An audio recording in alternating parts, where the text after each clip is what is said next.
वो दिन है जिस दिन ये पूरी कायनात अल्लाह के हुक्म से खत्म कर दी जाएगी। ये आसमान, ये जमीन, ये पहाड़, ये समंदर, सब कुछ मिट जाएगा और हर इंसान को दोबारा जिंदा करके अल्लाह के सामने पेश किया जाएगा। ये दिन हक है, ये दिन सच है और ये दिन जरूर आकर रहेगा। क़यामत अचानक नहीं आएगी, उससे पहले अल्लाह ताला कुछ निशानियां जाहिर फरमाएगा ताकि इंसान होश में आ जाए, अपनी इस्लाह कर ले और अल्लाह की तरफ लौट आए। सबसे पहले छोटी निशानियां जाहिर होंगी। ये निशानियां आहिस्ता आहिस्ता फैलेंगी। लोग नमाजों में लापरवाह हो जाएंगे, नमाज को बोझ समझा जाएगा, झूठ और धोखा आम हो जाएगा, सच बोलने वाला कम और झूठ बोलने वाला ज्यादा हो जाएगा, बेहयाई और फहाशी खुलेआम फैल जाएगी, लोग गुनाह को गुनाह समझना छोड़ देंगे, दीन का इल्म कम हो जाएगा, उलमा कम होते जाएंगे और जहालत आम हो जाएगी, अमानत में खयानत की जाएगी, भरोसा खत्म हो जाएगा, लोग दुनिया को दीन पर तरजीह देंगे, आखिरत को भुला दिया जाएगा। ये तमाम निशानियां आज के दौर में वाज़ेह तौर पर नजर आ रही हैं। फिर वो वक्त आएगा जब बड़ी निशानियां जाहिर होंगी और जब ये निशानियां शुरू होंगी तो समझ लो कि क़यामत बहुत करीब है। इमाम मेहदी का ज़ुहूर। सबसे पहले इमाम मेहदी का ज़ुहूर होगा। वो अदल कायम करेंगे, जमीन को इंसाफ से भर देंगे जैसे वो जुल्म से भरी हुई होगी। दज्जाल का फितना। फिर दज्जाल आएगा, ये सबसे बड़ा फितना होगा। वो खुदाई का दावा करेगा, बहुत से लोग उसके धोखे में आ जाएंगे। हजरत ईसा अलैहिस्सलाम का नुज़ूल। फिर हजरत ईसा अलैहिस्सलाम आसमान से नाजिल होंगे। वो दज्जाल को कत्ल करेंगे और जमीन पर हक को कायम करेंगे। याजूज माजूज। उसके बाद याजूज और माजूज निकल आएंगे। वो जमीन में फसाद फैलाएंगे, लोग उनसे बेबस हो जाएंगे। सूरज का मगरिब से तुलू होना। फिर एक दिन सूरज मशरिक के बजाय मगरिब से तुलू होगा। उस दिन तौबा का दरवाजा बंद हो जाएगा। जमीन का धंसना।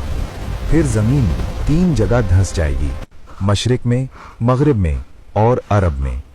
धुआं। आसमान से धुआं छा जाएगा जो लोगों को घेर लेगा। आग का निकलना और आखिर में एक बड़ी आग निकलेगी जो लोगों को हाँक कर एक जगह जमा करेगी। क़यामत का आगाज। फिर वो लम्हा आएगा जब क़यामत शुरू होगी। हजरत इसराफील अलैहिस्सलाम अल्लाह के हुक्म से सूर फूंकेंगे। पहला सूर मुकम्मल तबाही। पहला सूर फूंका जाएगा, तमाम जानदार मर जाएंगे, कोई जिंदा नहीं बचेगा। पहाड़ रुई की तरह उड़ जाएंगे, समंदर आग बन जाएंगे, आसमान फट जाएगा, जमीन का पूरा निजाम खत्म हो जाएगा। दूसरा सूर फूंका जाएगा, तमाम इंसान दोबारा जिंदा किए जाएंगे, नंगे पांव, नंगे बदन और खतना के बगैर, सब एक ही मैदान में जमा होंगे। मैदाने हशर। ये मैदाने हशर होगा। सूरज बहुत करीब होगा, लोग पसीने में डूबे होंगे, किसी को पसीना टखनों तक होगा, किसी को घुटनों तक, किसी को सीने तक और किसी को मुंह तक। सिर्फ नेक लोग अल्लाह के अर्श के साए में होंगे। आमाल का हिसाब। फिर हिसाब शुरू होगा। हर इंसान को उसका नामा आमाल दिया जाएगा।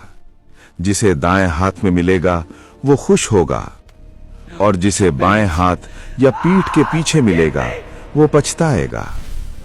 एक एक अमल छोटा हो या बड़ा, सबका हिसाब होगा। पुले सिरात। मुकम्मल बयान। फिर पुले सिरात आएगा, जहन्नुम के ऊपर एक रस्सी की तरह पुल।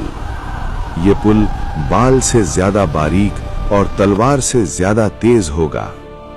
हर इंसान अपने आमाल के मुताबिक इस पर चलेगा। कुछ लोग बिजली की तरह गुजर जाएंगे, कुछ आहिस्ता आहिस्ता और कुछ फिसलकर जहन्नुम में गिर जाएंगे। आखिरी फैसला। आखिरकार अल्लाह का फैसला होगा। जन्नत हमेशा की कामयाबी और जहन्नुम सख्त अजाब, सिवाय उनके जिन पर अल्लाह रहम फरमाए। हमें क्या करना चाहिए? हमें नमाज की पाबंदी करनी चाहिए, कुरान से अपना ताल्लुक मजबूत करना चाहिए, गुनाहों से बचने की कोशिश करनी चाहिए, सच्ची तौबा करनी चाहिए और अच्छे अखलाक अपनाने चाहिए। आखिरी पैगाम, आज अमल का दिन है, हिसाब का नहीं। कल हिसाब का दिन